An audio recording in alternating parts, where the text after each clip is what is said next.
I saved this for the end because this is my personal favorite. It tells the story that was actually my favorite story as a child, and in fact is still probably my favorite story. It's Alice Through the Looking Glass, written by the Reverend Charles Dodson, better known as Lewis Carroll. And it's a story of a precocious young 8-year-old girl named Alice who walks through a magical looking glass into a wonderful world of magic and wonder.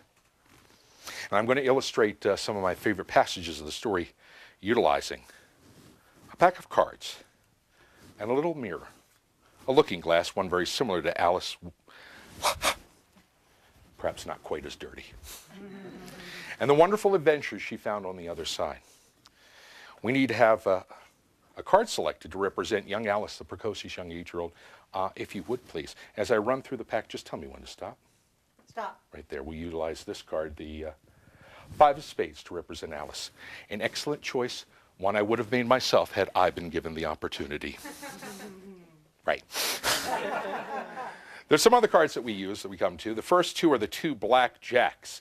They represent the March Hare and the Mad Hatter. Now, the March Hare and the Mad Hatter had a party to which they invited Alice. At this party, they were serving a beverage. And written on the beverage, the bottle of the beverage, were 2 words. Do you know what they said? Exactly right.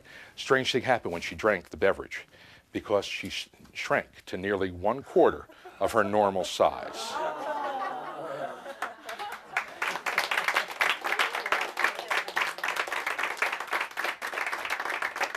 Needless to say, this perturbed young Alice, but fortunately for her, the effects of the elixir were short-lasting, and she soon returned to her normal size.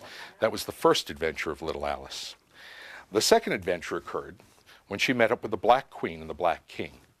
Now, the Black Queen and the Black King also had a party to which they invited Alice. At this party, they were not serving a beverage. Instead, they were serving a currant cake. Written in currants on top of the cake were 2 words. Do you know what they said? Yeah, they usually get that one.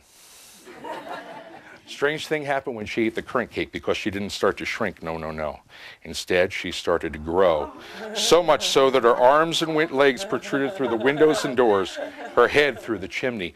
Needless to say, this perturbed little Alice, but fortunately for her, the effects of the currant cake were also short-lasting, and she soon returned to her normal size. That was the second adventure of little Alice. The third adventure occurred when she met up with the Red Queen and the Red King. Now, the Red Queen and the Red King also had a party to which they invited Alice. At this party, they weren't serving a beverage, they weren't serving a cake. Instead, they were playing croquet. But instead of using croquet mallets and balls, they were using flamingos and hedgehogs. Needless to say, this perturbed the flamingos and hedgehogs. Suddenly, the Queen ran around yelling, "Cut off her head, cut off her head." Well, fortunately for Alice, she was able to beat a hasty retreat from the scene of the party. And do you know how she got out?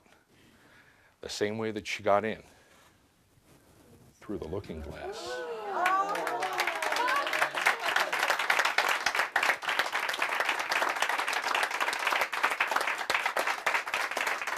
Now, this is the story of a young girl's imagination, something we don't use as often as we should as we get older.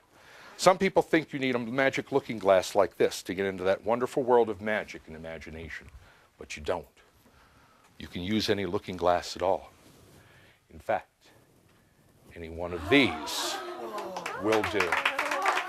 I thank you so much for being a wonderful audience. It has been my pleasure to be here with you today. Thank you so much.